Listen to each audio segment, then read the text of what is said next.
candidats, bonsoir. Lors de la séance précédente, on a traité des mécanismes de l'évolution.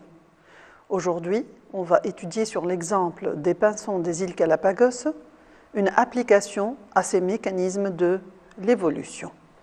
Qu'est-ce que c'est les pinsons? Les pinsons sont des oiseaux. Remarquez sur ces différentes photographies que ces oiseaux se ressemblent énormément. Faites attention ici, ce pinson porte une graine dans son bec qui est large. Il est probablement granivore. Cet autre pinson a un bec aussi large, il est probablement granivore, alors que ce dernier possède un bec beaucoup plus fin, donc il aurait un régime alimentaire qui n'est pas granivore, légèrement différent des précédents.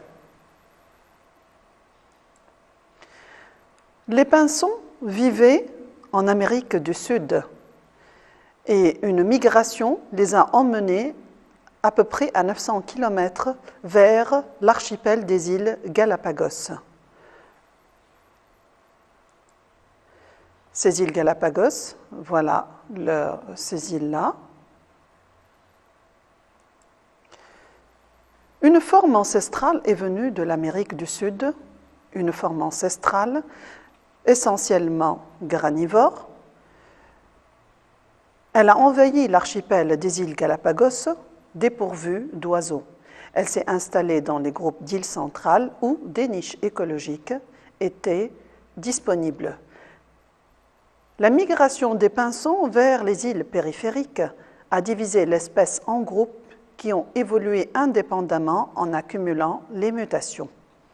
Dans leur nouveau milieu, les pinsons ont pu modifier leurs exigences écologiques. Leur nourriture est faite de grains, d'insectes, de fruits ou de bourgeons, ce qui se traduit sur le plan morphologique par, remarquez-le sur le document suivant, par des formes différentes de bec.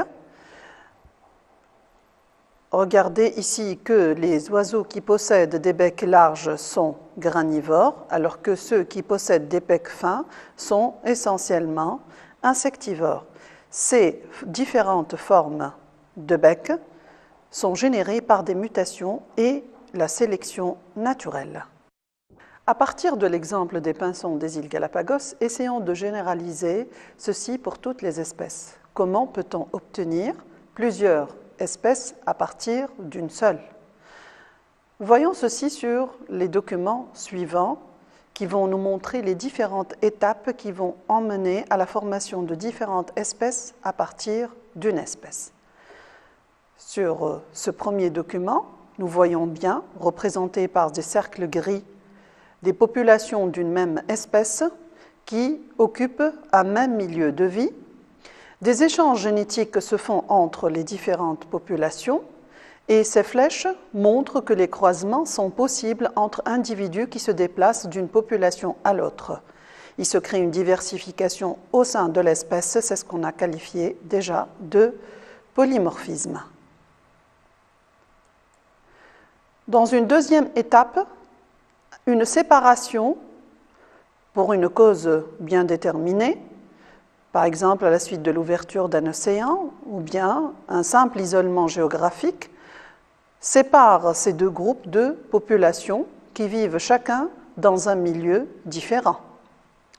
Ici, un groupe est représenté par des cercles bleus et l'autre par des cercles roses. Une différenciation génétique lente et indépendante se fait dans chaque groupe de population. La divergence génétique s'accentue au cours du temps et conduit à des patrimoines génétiques adaptés chacun par sélection naturelle à des conditions différentes de vie. Dans une troisième étape, ces deux groupes de population, pour une raison ou pour une autre, peuvent revenir en contact. Remarquez sur le schéma qu'une barrière à la reproduction s'établit entre ces deux groupes de population. Il y a donc ce qu'on appelle acquisition de l'isolement reproductif. Les échanges génétiques deviennent impossibles entre les individus de ces deux groupes séparés. Dans une quatrième étape, ces deux populations peuvent coexister sur le même territoire, mais notez sur le schéma l'absence d'interfécondité entre ces deux groupes-là. Cet isolement reproductif crée deux nouvelles espèces qui possèdent des caractères différents, morphologiques, anatomiques, physiologiques, chromosomiques, biochimiques, éthologiques et écologiques. Donc en résumé, au passé, à partir d'une espèce, suite à un isolement géographique, on a obtenu deux espèces. C'est ce qu'on appelle le phénomène de spéciation. Comme bilan, à propos de l'histoire de cette spéciation étudiée sur les pinsons des îles Galapagos, la spéciation est l'ensemble des processus qui aboutissent à l'apparition de nouvelles espèces à partir d'une espèce originelle. La spéciation des pinsons des Galapagos s'est effectuée sous l'influence d'un isolement géographique qui aboutit à un isolement reproductif. Mais l'isolement reproductif n'est pas seulement dû à l'isolement géographique, il peut être dû à d'autres types d'isolement. À un isolement écologique, les conjoints potentiels ne peuvent plus se rencontrer car ils occupent des niches écologiques différentes. Un isolement saisonnier, la période d'accouplement survient à des moments différents pour les partenaires. Un isolement éthologique ou comportemental dû à l'absence d'une attraction sexuelle entre les deux partenaires. Un isolement génétique dû à une incompatibilité génétique entre les deux individus ou espèces, car il ne peut y avoir d'appariement des chromosomes et de brassage génétique entre leur matériel génétique. Les pinsons des îles Galapagos illustrent les travaux d'un évolutionniste, Charles Darwin, partisan de la théorie de l'évolution. Étudions donc les différentes théories de l'évolution apparues depuis l'apparition de cette théorie jusqu'au temps présent. L'évolution est un fait incontestable accepté par tous les scientifiques. Les données paléontologiques et anatomiques appuient cette conception. Des pensées d'arabo-musulmans comme Jahd et Ibn Khaldoun ont esquissé implicitement des idées évolutionnistes. Jahd, par exemple, dans son livre Kitab al-Hayawan, a recensé une centaine d'espèces et il était étonné de leur parfaite ressemblance. Ibn Khaldoun, quant à lui, dans son livre Al-Muqaddimah, est parti du monde minéral, il est remonté jusqu'aux plantes et jusqu'aux animaux supérieurs et il a même avancé une idée, je cite, que le monde humain dérive du monde des singes. Les premières idées clairement exprimées relatives à l'évolution datent du XVIIIe siècle, à l'époque de Buffon, Lamarck et Linné. Mais c'est à Lamarck que revient le mérite d'énoncer la théorie explicative de l'évolution et son mécanisme. Commençons par étudier la théorie du lamarckisme. Jean-Baptiste de Lamarck, qui a vécu entre 1744 et 1829, est un botaniste et professeur de zoologie, transformiste, auteur de l'œuvre Philosophie zoologique apparue en 1809. Lamarck est connu pour ses travaux sur la girafe. Dans son texte, il dit « On sait que cet animal le plus grand des mammifères habite l'intérieur de l'Afrique et qu'il vit dans des lieux où la terre, presque toujours aride et sans herbage, l'oblige de brouter le feuillage des arbres et de s'efforcer continuellement d'y atteindre. Il est résulté de cette habitude soutenue depuis longtemps dans tous les individus de sa race que ses jambes de devant sont devenues plus longues que celles de derrière et que son col est tellement allongé que la girafe, sans se dresser sur ses jambes de derrière, élève sa tête et atteint à 6 mètres de hauteur, etc. Sur cette bande dessinée vue par Lamarck, regardons à propos de la girafe qui, au passé, possédait un cou qui n'était pas très long. Elle dit « Ah, si j'étais plus grande !» Des millions d'années après, le cou s'est allongé un peu plus. Elle dit « Voilà des millénaires que mes ancêtres tirent sur leur cou et leurs pattes. » Des millions d'années après, la girafe qui a un long cou, qui arrive à brouter les herbages dans les hauts arbres, dit « Et dire qu'il a fallu des millions d'années pour arriver là. » Pour Lamarck donc, d'après cette bande dessinée, c'est la fonction qui crée l'organe.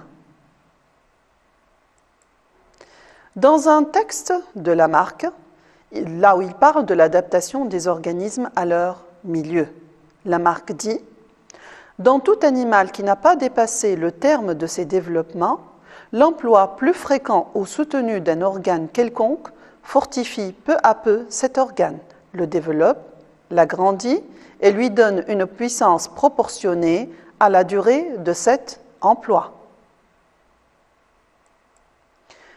Tandis que le défaut constant d'usage de tel organe l'affaiblit insensiblement, le détériore, diminue progressivement ses facultés et finit par le faire disparaître.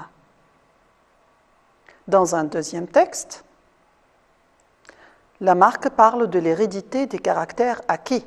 Il dit « Tout ce que la nature a fait acquérir ou perdre aux individus par l'influence des circonstances où leur race se trouve depuis longtemps exposée et par conséquent par l'influence de l'emploi prédominant de tel organe ou par celle d'un défaut constant d'usage de telle partie, elle le conserve par la génération aux nouveaux individus qui en proviennent, pourvu que les changements acquis soient communs aux deux sexes ou à ceux qui ont produit ces nouveaux individus. » Quelle idée essentielle alors relative au lamarckisme peut-on dégager à partir de l'analyse de ces deux textes quant à l'acquisition des caractères et leur transmission héréditaire? Comme bilan, pour Lamarck, la vie a commencé sous la forme d'êtres extrêmement simples qui se sont progressivement compliqués au cours des temps. L'action prolongée des contraintes du milieu provoque des transformations adaptatives comme le développement ou bien la régression d'organes. Face aux conditions de l'environnement, des adaptations se sont produites et les modifications d'organes acquises sont conservées par les descendants. Traitons maintenant de la théorie du darwinisme. Charles Darwin, qui a vécu entre 1809 et 1882, est un savant anglais, évolutionniste, sélectionniste. Le concept de la sélection naturelle est la clé de voûte de sa théorie.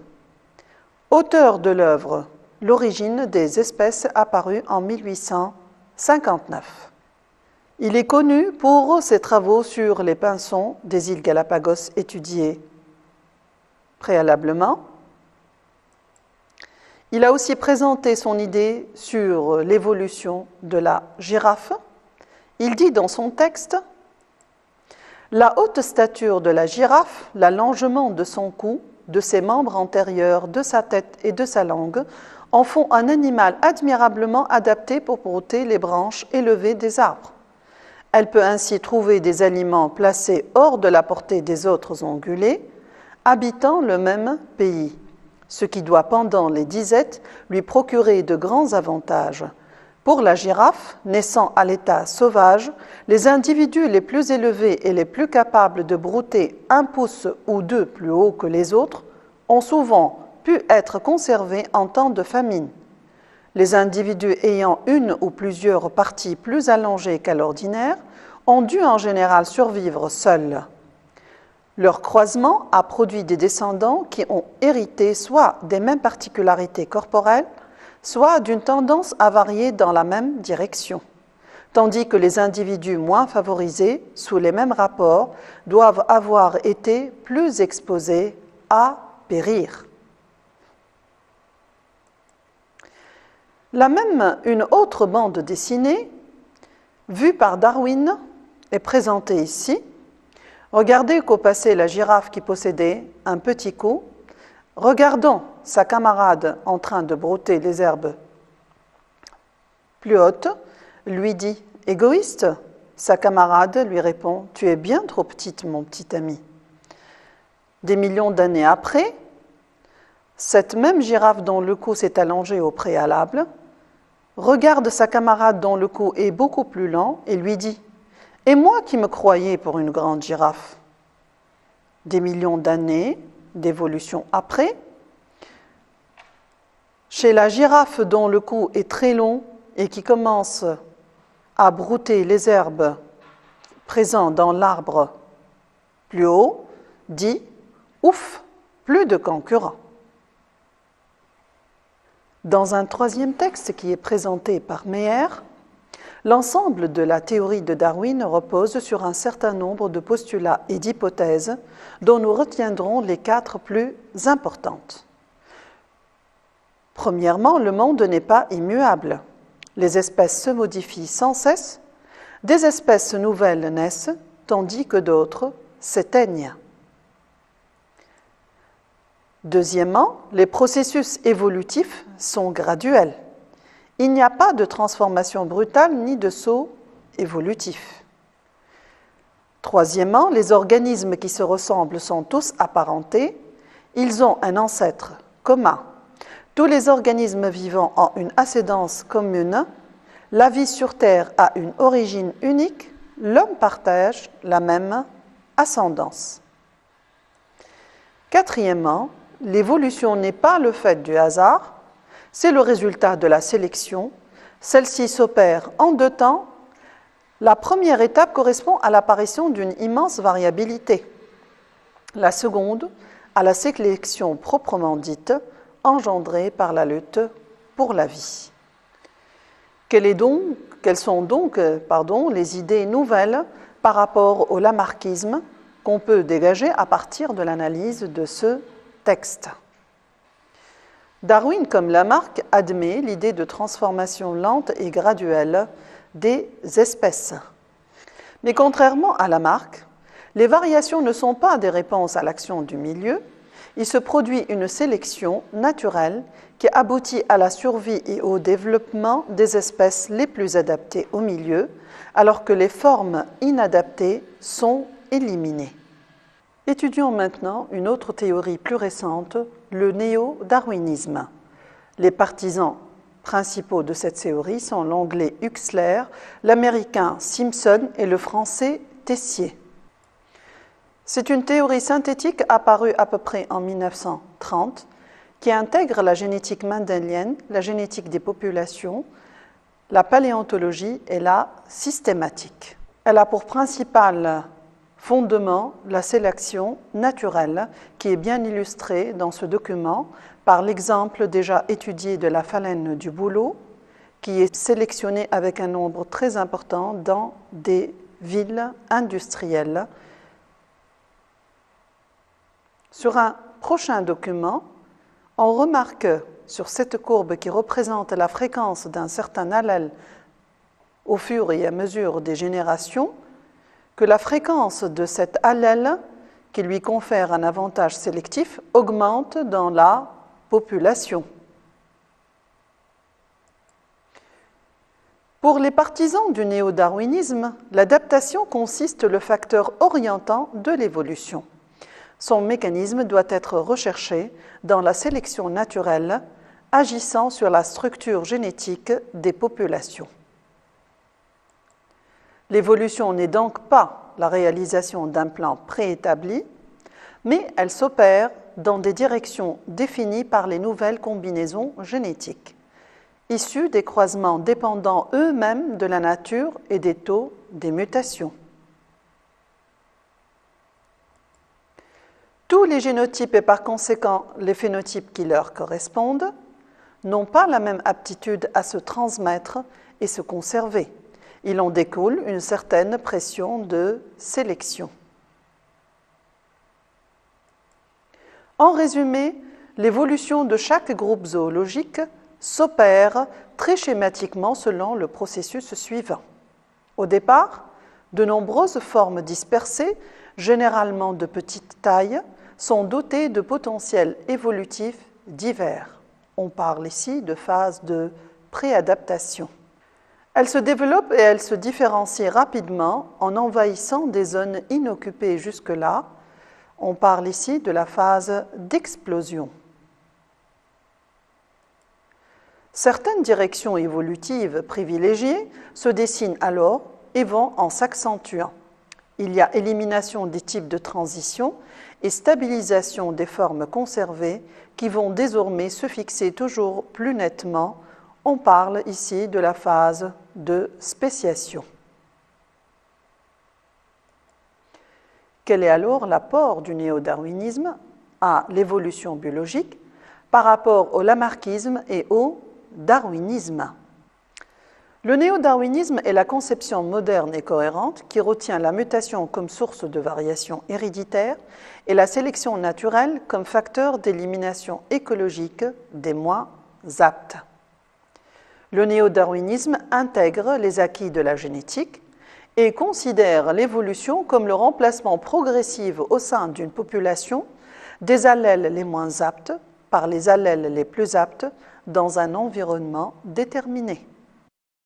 Récapitulons sur ce document les différentes étapes qui ont abouti à la théorie de l'évolution jusqu'à nos jours. Au passé, avec Buffon, qui a vécu entre 1707 et 1788, on admettait l'évolution des êtres vivants. Vers 1750, il y a eu la naissance du transformisme, dont Lamarck est le partisan le plus connu. Lamarck pensait que l'évolution se traduit par une complication croissante.